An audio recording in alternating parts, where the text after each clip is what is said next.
She said, "I need my ex at the wedding for closure. Please be mature." I smiled. The next day, I sent his wife a +1 invite. At the rehearsal dinner, closure became chaos. I'm a pretty straightforward guy. I own a company that does historic building restoration. I like old things, solid foundations, and the simple truth of a plumb line. My life is about structure, integrity, and making sure things that are meant to last do. Which is why the conversation my fiancée Emily started 3 weeks before our wedding felt like an earthquake under a house I thought was built to stand for 100 years. We were finalizing the guest list, a task that was already giving me a headache. She was tapping her pen against the paper, a sure sign she was about to say something calculated. "Babe," she started, her voice a little too casual. "There's one more person I'd like to add." I looked up from the seating chart. "We're already over by 10 people, Em." "Who is it?" She took a breath. "It's Daniel." Daniel, her ex-fiancé. The man she had been with for 6 years before me. The man she had almost married. The man whose ghost had haunted the edges of our entire 4-year relationship. I'd heard his name 1,000 times in 1,000 different stories, always framed as a tragic, beautiful chapter of her past. I put my own pen down and looked at her. "You want to invite your ex-fiancé to our wedding?" "I need him there, Ethan," she said, her voice taking on a tone of patronizing therapy speak. "It's about closure. I need him to see me happy, to see me moving on. It's the final step in closing that door forever. It's for me, and for us. Please just be mature about this. Be mature." 2 of the most manipulative words in the English language. They're a verbal trap, designed to make any objection on my part seem childish and insecure. I looked at her, at the earnest, pleading expression on her face, and I knew this wasn't a request. It was a demand. And it wasn't about closure. It was about something else entirely. It was a power play, a final, public demonstration that her past was still important enough to have a seat at the table of our future. I didn't argue. I didn't yell. An engineer doesn't get mad at a stress test. He just watches the instruments and logs the data. And the data I was logging was telling me that a critical structural failure was imminent. The wedding I had been planning, the future I had been building, it was all a facade.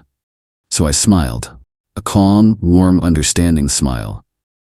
The one I knew would disarm her completely. "Of course," I said. "I get it.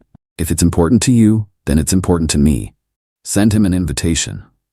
The relief on her face was so immediate, so absolute, it was almost comical. She gushed about how I was the best, most understanding man in the world. She kissed me, already pulling out her phone, probably to text Daniel the good news. She thought she had handled me, managed my insecurities with her pop psychology nonsense. She had no idea she hadn't just invited her ex to our wedding. She had just handed me the detonator. Update 1. The day after our little closure talk, my operation began. It wasn't an act of rage, it was a project, like any other restoration I'd ever managed. The goal was to expose the rot in the foundation, and then bring the whole unstable structure down in a controlled, spectacular demolition. My first step was to learn everything I could about Daniel. I knew the basics from Emily's stories, but I needed more. I hired a private investigator, a discreet professional I'd used before for due diligence on business partners. I gave him Daniel's full name and last known city of residence. I told him I needed a complete workup, his current personal life, his financial situation, everything. While the PI was working, I focused on the wedding itself. I had access to our shared wedding planning website, the one with the guest list, the vendor contracts, everything. I found Daniel's name, which Emily had already added, along with his address. Then I did something that made me smile. I clicked the Add a +1 button next to his name. The PI called me back 2 days later with a full report, and it was more interesting than I could have ever imagined. Daniel was not the heartbroken, pining artist Emily had always painted him as. He was married, had been for 2 years. His wife's name was Sarah. She was a corporate lawyer, and from her social media presence, she appeared to be a sharp, no-nonsense woman who was very, very proud of her husband and their life together. There were hundreds of photos of them, looking happy, successful, and very much in love. There was no mention of Emily. No sign of any lingering heartbreak. The report also contained a crucial detail, Sarah's maiden name. A quick search revealed that her father was a senior partner at one of the biggest law firms in the state, the same law firm that was handling the legal work for a massive downtown redevelopment project my company was the lead contractor on. It was a small world, and it was about to get a whole lot smaller. I went back to the wedding website. In the space for Daniel's +1, I typed in a name, Sarah. I found her office address online and entered it as the mailing address for the invitation. I then clicked Send Invitation. A beautiful, calligraphed invitation, paid for by me, was now on its way to Daniel's unsuspecting wife, inviting her to her husband's ex-fiancé's wedding. I imagined the confusion, the questions, the quiet, simmering suspicion that little envelope would generate. It was the first, small crack in their foundation. Next, I focused on our own finances. Like a fool, I had agreed to a joint account for wedding expenses, an account into which I had deposited a substantial six-figure sum. Emily had contributed a small fraction of that, an amount that was more symbolic than significant. I couldn't just drain the account, that would be too obvious, but I could protect my assets. I spent an afternoon with my own lawyer, a man who had helped me navigate complex construction contracts and who was an expert in finding loopholes. We went through every vendor contract for the wedding. Most of them had a force majeure clause, an act of God, provision that would allow for cancellation without losing the entire deposit. We also found that many of the contracts were with companies that had a professional relationship with my firm. A quiet word from me about a family emergency and the potential for future business was all it took.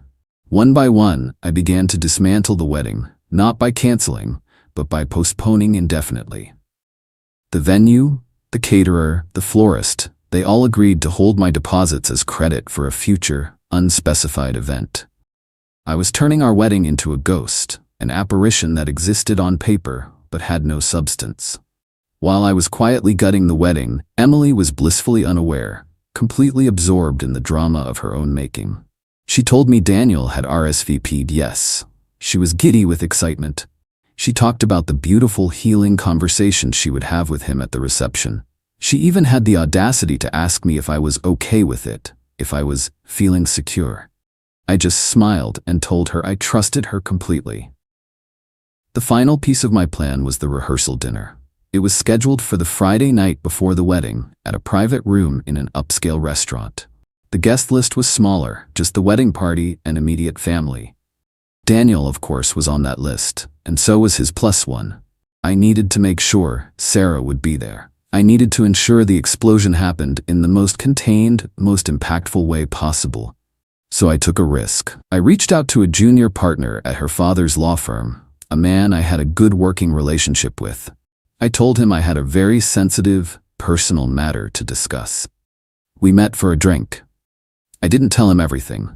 I just told him that a man named Daniel, the husband of one of their firm's rising stars, was on the guest list for my wedding, and that I had reason to believe his presence was not entirely innocent.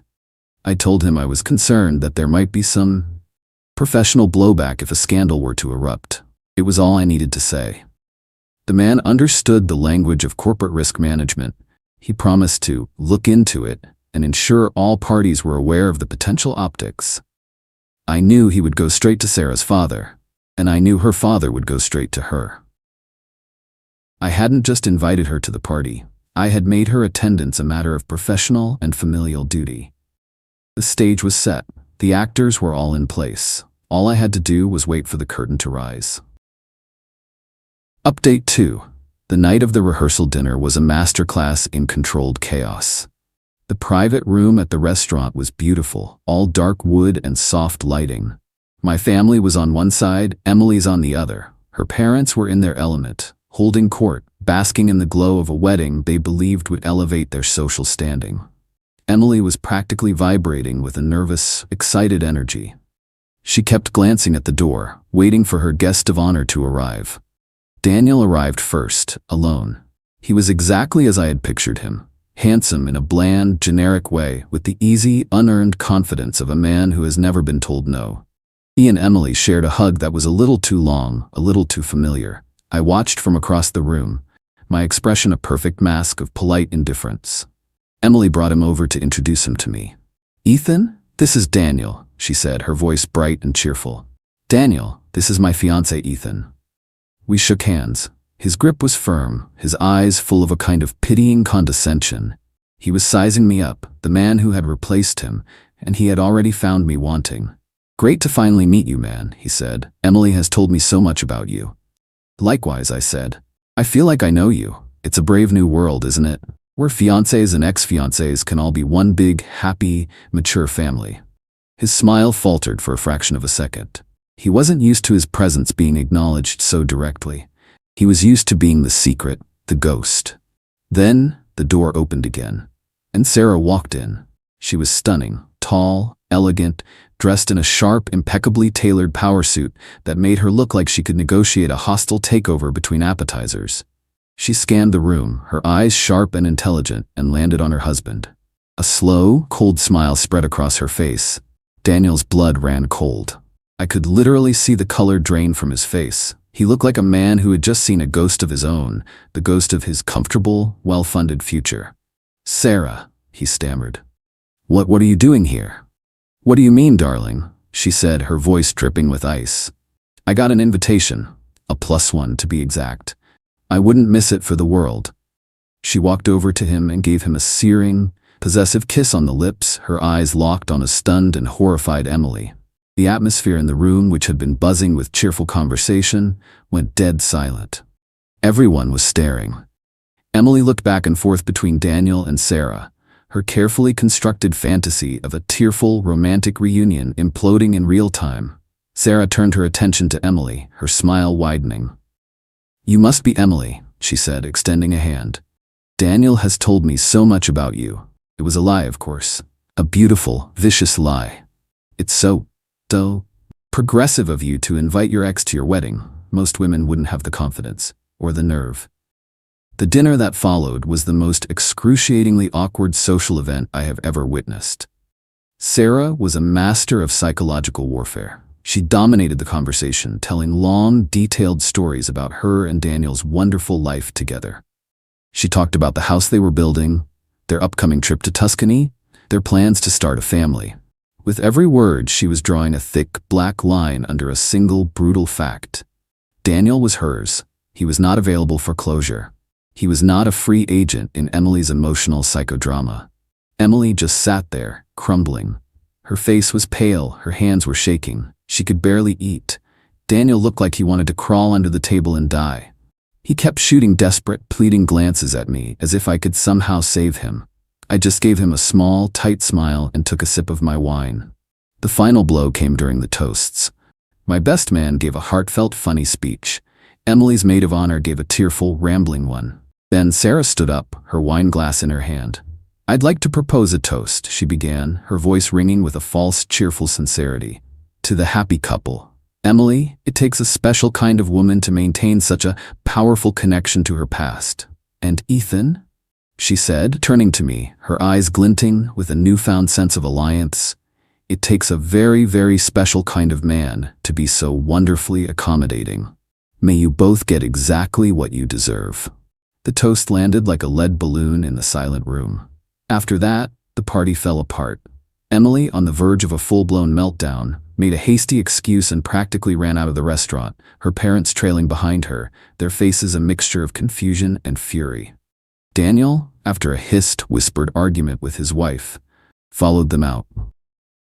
I was left sitting at a table with my family and a very smug-looking Sarah. She walked over to my chair, leaned down, and spoke in a low voice that only I could hear. "Thank you," she said. "You have no idea how long I've suspected something was going on. That little invitation was the proof I needed." "You're welcome," I said. "I have a feeling you and I will have a lot to talk about in the coming weeks." She just smiled, a real genuine smile this time. "I have a feeling you're right." Final update. It's been a year. There was no wedding, of course. The day after the rehearsal dinner from hell, Emily and her parents showed up at my house, demanding answers. It was a short conversation. I had my lawyer Ben there with me. I laid out the facts. I told them I knew her request to have Daniel at the wedding was a lie, a final attempt to either win him back or to keep him as a satellite in her emotional orbit forever. I told them the wedding was canceled. and that our relationship was over. Her mother, predictably, launched into a tirade about the money they had spent, the humiliation, the scandal. Ben calmly informed her that most of the major vendors had been postponed and that the financial losses were minimal. He also reminded her that Emily's actions were the sole cause of the cancellation, and that any attempt to sue me would result in a very public and very embarrassing discovery process. The breakup was messy but swift. Emily, deprived of the wedding that was supposed to be the crowning achievement of her life, had a complete and total meltdown. Her parents, more concerned with their own social standing than their daughter's emotional state, were furious with her for causing such a public scene. Daniel and Sarah's story had its own dramatic conclusion. Sarah, armed with the knowledge of her husband's planned infidelity, filed for divorce. Her father's law firm, eager to avoid any association with a messy public scandal, put its full weight behind her. Daniel, faced with the prospect of a legal battle against a corporate Goliath, was forced to agree to a settlement that was, by all accounts, financially devastating for him. He lost the house, the car, and a significant portion of his assets. The last I heard, he's living in a small, rented apartment and has completely fallen out of the high-powered social circle his wife had provided him. As for me, I executed the final phase of my plan. The credits I had with the wedding venue, the caterer, and the florist were not going to go to waste. 2 months after the breakup, I hosted an event. It was a fundraiser for a local charity that supports historic preservation, a cause I'm passionate about. I invited every single person who had been on our original wedding guest list. The event was a huge success. We raised over $100,000 for the charity, and I made a point of publicly thanking my new business partner and the co-chair of the event, Sarah. She and I had, in fact, had a lot to talk about. We discovered a shared passion for business, for strategy, and for a no-nonsense approach to life. After her divorce was finalized, we decided to go into business together, launching a consulting firm that advises on complex legal and logistical challenges in the construction and real estate industries. Our firm is now one of the most successful in the city. We are partners, colleagues, and the best of friends. Nothing more, but that is more than enough. Emily, I've heard, is still living with her parents. She's not dating anyone. Her reputation as a drama queen and a manipulator has made her radioactive in our old social circle. She has, in the end, been left with the one thing she claimed she wanted: closure. The door to her past and to her future has been slammed shut, and she has no one to blame but herself. My revenge wasn't about a single night of chaos. It was about building a better, stronger structure on the ruins of a failed one. And that, I've found, is the most lasting victory of all.